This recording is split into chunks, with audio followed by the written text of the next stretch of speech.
Okay, grade 10s, so today we're going to be talking about performance-enhancing substances, all the main kinds, and why someone will go about using them. Alright, so before we start, take a look at these two men. Now one, Floyd Landis, cycled with Lance Armstrong, and the other, Tim Tebow, was a professional football player. Now one of these guys got kicked out of their sport because he was caught using performance-enhancing substances. Now I know what you guys answer now, we'll come back to it at the end, but just think about that for now. Based off what you know about performance-enhancing substances, which of these two men was kicked out of their league? Alright, so we're going to use our KWO model. We're going to talk about what we already know. Now we know that performance-enhancing drugs are legal in most sports, and we also know that they can affect your body in various ways, more than just affecting your physical build. Now what we want to learn is, we want to understand the different kinds of drugs, the main drugs, right? And we also want to understand why someone would go about using these drugs, right? So now we're going to get into the main kinds of drugs. Now first we have androstenedione. We're going to go with that.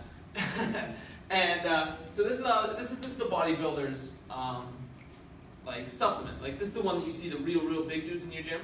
This is what they're using. Now it's good because it helps you work, train more, lift more, recover from injuries a lot quicker. And it's very helpful in that regard. But what it does is, in men, it affects you by lower sperm count, smaller testicles. I mean, it can fatigue your muscles a lot more too if you use it the wrong ways. And for women, you could grow hair in places normally you wouldn't grow. Your voice will get a lot lower, and you can actually grow an Adam's apple. So our next one is HGH. Now HGH is the athlete supplement. Now this is the one that you'll see big guys that got caught, like Alex Rodriguez, Jose Canseco, Mark McGuire, right? Those kind of guys are the ones that would use this. Now what it does is, it provides you with much more mass, power, strength.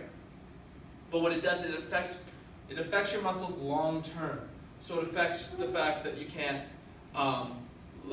fatigue will take hold, or muscle soreness and tightness will take hold. It also affects your organs. So it can create cardiomyopathy, which is the failure of the heart, which means your heart is using all this energy to pump all this stuff through your system, and it just can't keep up, which would affect it in the long term. Now, erythropoietin is what we're going to call it. I think that's what it is. So that is the it's more of a fitness drug where it provides more oxygen to your muscles. Now more oxygen to your muscles means you can perform more feats of strength, lift more, run faster, jump higher, all the good stuff, right? But the bad thing is, it has a lot of negative effects such as death, stroke, and heart failure. Now why? Is because this drug is a major diuretic. What a diuretic is it changes the body's water levels. Now your body needs to keep its water levels up so your organs can keep pumping smoothly and properly. If your body's water levels drop, then your organs struggle and they have to work harder, which can cause early failure in them. Creatine is something that, it's the most common one. I use it, I know people that use it. What it does is it's an energy boost to your muscles. Creatine gets soaked up by your muscles, and you can perform more. You have more energy. Your muscles have a set amount of energy, and this amplifies it. Now that is why it's banned in professional leagues, because it's more than you physically can do. It's not fair. It enhances your performance, literally, right? Now, what this does, though, is not all of it gets absorbed when you take it. Only a certain amount goes to your muscles. The rest is going right to your liver and right to your kidneys, which causes them to work overtime to process this out of your system, which again can lead to failure. Now that we've talked about our 4 kinds of drugs, we're going to look at our inverted triangle exercise. And we're going to talk about the broader reasons about why someone would use this, to the more minute things that you maybe might not know a lot about why someone would use performance-enhancing substances. So let's start with the obvious, right? To gain a better physical appearance.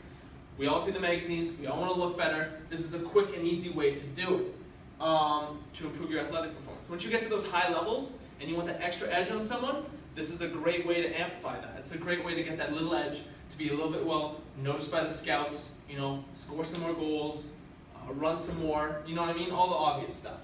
And then we get to muscle dysmorphia. Now that's a condition, that's a mental condition, which someone who looks at themselves in the mirror and they just don't think that they're strong enough, big enough, they look the right way, right? So it's in your own head. You see yourself in the mirror in this way.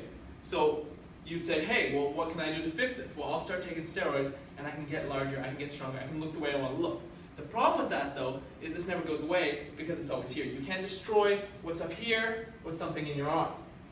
And finally, individuals who have experienced physical or sexual abuse. Now, this is a very touchy subject, but what the readings show is that people who excuse me, don't have enough control in their lives because they've been taken advantage of in horrible ways need to find a way to control themselves, their lives.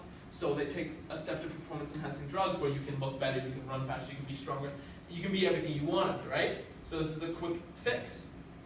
And finally, what have we learned about this? Now, so we've learned performance-enhancing drugs affect the body in multiple ways. We also learned that there's always negative effects to these kind of drugs. There's always a positive, but there's always going to be a negative. Now, usually it's going to come from the fact that your organs or your muscles fatiguing compared to you getting stronger, bigger, right? And finally, we've learned that there's multiple reasons why someone would take these drugs. It's not just to improve in sports. It's not just to look better, right? There's lots of ways. There's lots of reasons why someone would take this. And finally, to answer your question at the end, it's Floyd Landis. Now, Floyd was caught taking erythropoietin, the stuff that we talked about before, to improve his biking ability. He could bike faster, he could bike more, and because of that, they kicked him out of cycling. So now we're going to go back to the gym, and we're going to look at this while we're moving.